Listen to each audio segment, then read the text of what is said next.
প্রতিপক্ষ কোচের কৌশলে এবার লিওনেল মেসিকে যেভাবে লাল কার্ড থেকে বাঁচিয়ে দিল, একে তো চলতি মৌসুমের শিরোপার দৌড় থেকে পিছিয়ে, তার উপর চলমান ম্যাচেও কঠিন পরিস্থিতি।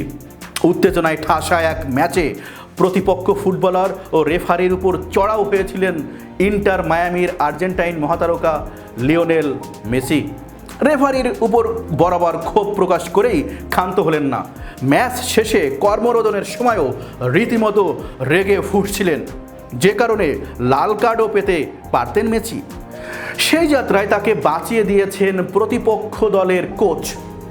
গতকাল দিবাগত রাতে মেজর লিগ সকারের ম্যাচে ইন্টার মায়ামি মুখোমুখি হয়েছিল সান হোজে আর্থকোয়েক্সের।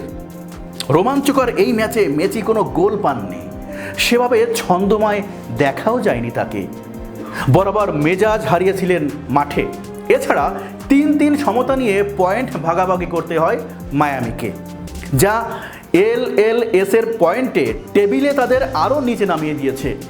ম্যাচের একেবারে শেষ দিকে যোগ করা সময়ের খেলা চলছিল, তখন প্রতিপক্ষ সান হোজের বক্সের সামনে মেসিকে ফাউল করা হয়, কিন্তু রেফারি সেটিকে ফাউল না ধরায় ক্ষিপ্ত আলবি সেলেস্তে অধিনায়ক রেফারির সঙ্গে ছুটে গিয়ে উত্তেজিত ভাষায় কথা বলতে থাকেন। শেষ বাঁশি বাজানোর পরও আরেকবার রেফারির সঙ্গে বাকবিতণ্ডায় জড়ান মেসি, ফলে তাকে হলুদ কার্ড দেখাতে হয় ওই সময়ে। কেবল রেফারিই নয়, প্রতিপক্ষ খেলোয়াড়দের সঙ্গে খেলা শেষে হাত মেলানোর সময় রাগান্বিত অবস্থায় দেখা যায় এই মহাতারকাকে।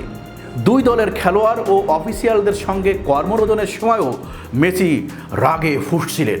এক পর্যায়ে রেফারি ও দুই সহকারী রেফারির মুখোমুখি হয়ে আবার ক্ষিপ্ত হয়ে ওঠেন। তিনি আঙুল উঁচিয়ে কথা বলার এক পর্যায়ে রেফারি প্রত্যুত্তরে বলেন, এক্ষুনি এখান থেকে বিদায় হন। এরপর ঘটনাস্থলে হাজির হয়ে যান সান জোসের কোচ ব্রুস অ্যারেনা, সরিয়ে নেন মেসিকে। বার্সেলোনায় না ফেরার কারণ ও ইএমএলের প্রশংসায় যা বললেন, মেসি তখন ঠিক কী ঘটেছিল তা ম্যাচ শেষে জানিয়ে দিয়েছেন। ৭৩ বছর বয়সী এই কোচ ব্রুস অ্যারেনা বলেন, নিশ্চিতভাবেই সে সন্তুষ্ট ছিল না, তবে আমি চেষ্টা করেছিলাম তাকে যেন লাল কার্ড দেখাতে না হয়। সে উদ্দেশ্যেই তাকে সেখান থেকে সরিয়ে নিতে চেষ্টা করেছিলাম। ম্যাচ শেষে যেভাবে লাল কার্ড পাওয়া হতো খুবই অদ্ভুত। আমি নিশ্চিত করতে চেয়েছি যেন তাকে সেখান থেকে আর কোনো অসুবিধা ছাড়াই বের করে নিতে পারি। মায়ামির পরের ম্যাচের জন্য সে যেন প্রস্তুত থাকে। সাম্প্রতিক সময়ে মেসি ও তার দল মায়ামি কেউই সেভাবে ফর্মে নেই। কনকাকাফের সেমিফাইনাল থেকে বিদায় নিয়েছে হাবিয়ের মাসচেনারোর দলটি। এমএলএসেও সেভাবে সুবিধা করতে পারছে না। সব প্রতিযোগিতা মিলিয়ে নিজেদের শেষ ৬ ম্যাচে কেবল একটি ম্যাচ জিতেছে মায়ামি। আর মেসি ৫ গোল ও ৩ গোলে অ্যাসিস্ট করেছেন। এমএলএসের ইস্টার্ন কনফারেন্সে বর্তমানে মেসি সুয়ারেজদের মায়ামির অবস্থান ৫ নম্বরে। ১২ ম্যাচে ফ্লোরিডার ক্লাবটির পয়েন্ট ২২।